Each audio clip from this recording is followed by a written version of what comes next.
এই দুরূদ শরীফ বললে কি হয়? আর সুন্নত তরিকা আপনি কোন আমল করবেন বলবে ওয়াহাবি, আর বিদআত তরিকা করবেন তবু সুন্নি। কি হয়ে গেল বাংলাদেশের পরিস্থিতি আল্লাহ ভালো জানে। এই জন্য আমার আপনার নবীজি খুব উম্মতকে সাবধান করেছেন, উম্মতকে সাবধান করেছেন ফাইন্না কুল্লা মুহদাসাতিন বিদআহ, ইসলাম ধর্মে নতুন নতুন ইবাদত আবিষ্কার করা বিদআত, আর কুল্লা বিদআতিন দালালা, প্রত্যেক বিদআত গুমরাহি, আর প্রত্যেক গুমরাহি জাহান্নামে নিবে। কথা কোন ঠিক নেবে? ঠিক। এইজন্য আমার আপনার নবী সহিহ হাদিসের মধ্যে বর্ণনা করেছেন কুল্লু উম্মতি ইয়াদখুলুনাল জান্নাহ, আমার সমস্ত উম্মত জান্নাতে যাবে। ধরে কোন কোথায় যাবেন? কুল্লু উম্মতি ইয়াদখুলুনাল জান্নাহ, আমার সমস্ত উম্মত জান্নাতে যাবে ইল্লা মান আবা, কেবলমাত্র যারা আবা, এক শ্রেণীর উম্মত জান্নাতে যাবে না। কয় শ্রেণীর উম্মত জান্নাতে যাবে না? সবাই কথা বল না, কয় শ্রেণী? এক শ্রেণীর উম্মত জান্নাতে যাবে না, জাহান্নামে যাবে। ক্বালু ইয়া রাসূলুল্লাহ মান আবা, হে আল্লাহর নবী, যারা আবা, এক শ্রেণীর উম্মত জাহান্নামে যাবে তারা কারা? হুজুর তখন জবাব দিলেন মান আতাআনি দাখালাল জান্নাহ, যারা আমার সুন্নাত মতো জীবন সাজায়, সুন্নাত মতো জীবন গঠন করে তারা জান্নাতে যাবে। ওয়ামান আসানি ফাকাদ আবা, যারা আমার সুন্নাত মতো চলে না, সুন্নাত মতো জীবন সাজায় না, তারা জাহান্নামে যাবে।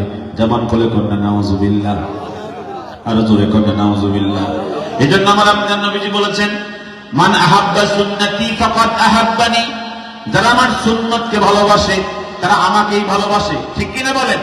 যারা আমার সুন্নত মানে, আমার সুন্নতকে ভালোবাসে, তারা আমাকেই ভালোবাসে। ওমান আহাব্বানি কানা মাইয়া ফিল জান্নাহ, যে আমার সুন্নতকে মানে, আমার সুন্নত মতো জীবন যাপন করে, সে আমার সঙ্গে জান্নাতে থাকবে। সুবহানাল্লাহ। এত আস্তে বলেন সুবহানাল্লাহ। আমার নবীজি কত শুভ সংবাদ দিলেন, মান তামাসসাকা সুন্নতি ইনদা ফাসাদে উম্মতি, আমার কোন উম্মত যদি একটা সুন্নত ফিতনার সময়, আখিরি জামানায় ফিতনার সময় একটা সুন্নত মজবুত করে আঁকড়িয়ে ধরে, আমার আল্লাহ তাআলা ওই উম্মতের আমলনামায় 100 গলা কাটা শহীদের সওয়াব দান করবেন। জোরে কন্যা সুবহানাল্লাহ।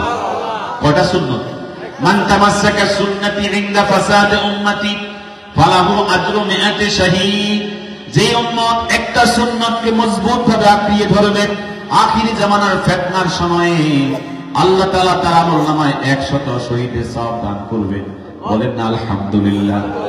এজন্য আমার আপনার নবীজি বলেছেন সহিহ বুখারীর কিতাবুত তাফসীরের বর্ণনা, হাসরের মাঠ যখন কায়েম হয়ে যাবে, আমি তখন দেখব জাহান্নামে আমার উম্মতেরা খুব কষ্টের মধ্যে পড়ে গেছে।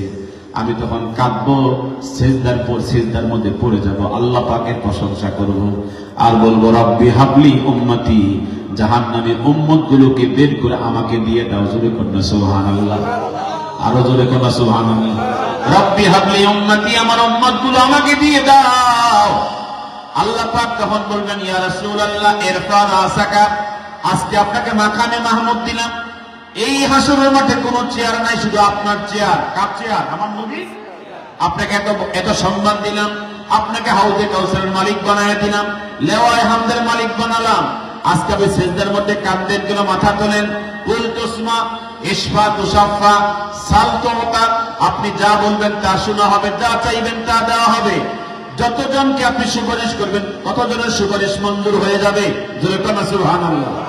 হুজুর তখন বলবেন লা ইয়াবকা আহাদুম মিন উম্মতি ফিন্নার, আল্লাহ আমার উম্মত একজনও জাহান্নামে জ্বলতে পারবে না।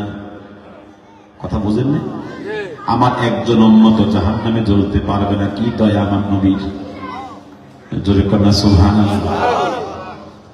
লা ইয়াবকা আহাদুম মিন উম্মতি ফিন্নার, জাহান্নামে আমার একজন উম্মত থাকতে পারবে না। আমার নবী হাসর মাঠে ঘোষণা করবেন, আল্লাহ পাক বলবেন আপনার কথা বাস্তবায়নের জন্য আমি অঙ্গীকার করেছি ইয়া রাসূলুল্লাহ। দুনিয়াতে আপনাকে বলেছিলাম ওয়ালা সাউফা ইউতিকা রাব্বুকা ফাতারদা, আমি আপনাকে দিতেই থাকবো হাসরের মাঠে। আপনি এমন একটা সময় আসবে, আপনি আমার পক্ষ থেকে পেয়ে খুশি হয়ে যাবেন। কথা বল ঠিক কিনা? হে আমার ফেরেশতারা, আমার দোস্ত হাবিব বন্ধু মুহাম্মদ সাল্লাল্লাহু আলাইহি ওয়াসাল্লাম, 3 ভাগের 1 ভাগ উম্মত জাহান্নাম থেকে বের করে জান্নাতে ঢুকায়া দাও। আমার ঘোষণা মতো ফেরেশতারা আমার দোস্ত হাবিব বন্ধু মুহাম্মদ সাল্লাল্লাহু আলাইহি ওয়াসাল্লামের 3 ভাগের 1 ভাগ উম্মত জাহান্নাম থেকে বের করে জান্নাতে দিয়ে দিবে। আমার নবী তখন বলবেন, ইয়া রাব্বাল আলামিন, আমার মালিক, আমার উম্মতের কি খবর? আমি তখন বলবো, ইয়া রাসূলুল্লাহ, আপনার সন্তুষ্টির জন্য উম্মতে মুহাম্মদের 3 ভাগের 1 ভাগ জাহান্নাম থেকে মুক্তি দিয়ে জান্নাতে ঢুকাই দিয়েছি। বলেন না সুবহানাল্লাহ। হুজুর তখন বলবেন, আমি তো বলেছিলাম একজন উম্মত জাহান্নামে জ্বলতে পারবে না, আপনি মাত্র 3 ভাগের 1 ভাগ জাহান্নাম থেকে মুক্তি দিয়েছেন, এতে আমি সন্তুষ্ট। কথা কয় না, সন্তুষ্ট? আল্লাহ পাক বলবেন, তাহলে আমি কি করতে হবে? আল্লাহ রাসূল আমাদের প্রিয় হাবিব হযরত মুহাম্মদ সাল্লাল্লাহু আলাইহি সাল্লাম বলবেন, লা ইয়াবকা আহাদুম মিন উম্মতি ফিন্নার, আমার উম্মত একজনও জাহান্নামে থাকতে পারবে না। আল্লাহ পাক তখন বলবেন, ফেরেশতারা আমার দুষ্ট হাবিব বন্ধু মুহাম্মদ সাল্লাল্লাহু আলাইহি ওয়াসাল্লাম বলেছেন একজন উম্মত জাহান্নামে থাকতে পারবে না। আমি আমার দুষ্টকে সন্তুষ্ট করার জন্য তার উম্মতের ভিতর থেকে আরো 1 ভাগ উম্মত জাহান্নাম থেকে মুক্তি দিয়ে জান্নাতে ঢুকাইয়া দেব। মারহাবা জোরে বলেন। সাথে সাথে আল্লাহর ওয়াদার বাস্তবায়ন হবে। উম্মতে মুহাম্মদের আরো 1 ভাগ উম্মত জাহান্নাম থেকে বের করে জান্নাতে আনা হবে। আল্লাহ পাককে আমার নবী বলবেন, ইয়া রাসূলুল্লাহ, আপনি আমার উম্মতের কি ফয়সালা করেছেন? আল্লাহ পাক বলবেন, 3 ভাগের 2 ভাগ। 3 ভাগের কয় ভাগ? 2 ভাগ উম্মত জাহান্নাম থেকে বের করে জান্নাতে আনা হয়েছে। হুজুর তখন বলবেন, আমি কি এত সন্তুষ্ট হই নাই? লা ইয়াবকা আহাদুম মিন উম্মতি ফিন্নার, একজন উম্মত জাহান্নামে বাকি থাকতে পারবে না। হুজুর সিজদায় পড়ে যাবেন, হুজুর কাঁদবেন, আল্লাহ পাকের প্রশংসায় থাকবেন। আল্লাহ পাক তখন বলবেন, এরপর আসাকা, দুষ্ট হাবিব বন্ধু মুহাম্মদ সাল্লাল্লাহু আলাইহি ওয়াসাল্লাম মাথা তোলেন, কুলতুসমা, আপনি যা বলবেন তা শোনা হবে। ইশফাতু শাফা, যাকে সুপারিশ করবেন তার সুপারিশ মঞ্জুর হয়ে যাবে। সালতোতা, আপনি যা চাইবেন তা দেওয়া হবে। আমার আপনার নবী তখন বলবেন, লা ইয়াবকা আহাদুম মিন উম্মতি ফিন্নার, আমার একজন উম্মত জাহান্নামে জ্বলতে পারবে না, এটা আমার শেষ তামান্না, শেষ চাওয়া পাওয়া। আল্লাহ পাক তখন অর্ডার করবেন, ফেরেশতারা খুঁজে খুঁজে আমার নবীর সমস্ত উম্মতকে জাহান্নাম থেকে বের করে ফেলো। সমস্ত উম্মত জাহান্নাম থেকে বের করে ফেলো, সমস্ত উম্মতে মুহাম্মদীকে জান্নাতে ঢুকায় ফেলো, আর কোন উম্মত জাহান্নামে থাকবে না, সব জান্নাতে চলে গেছে। বলেন না সুবহানাল্লাহ।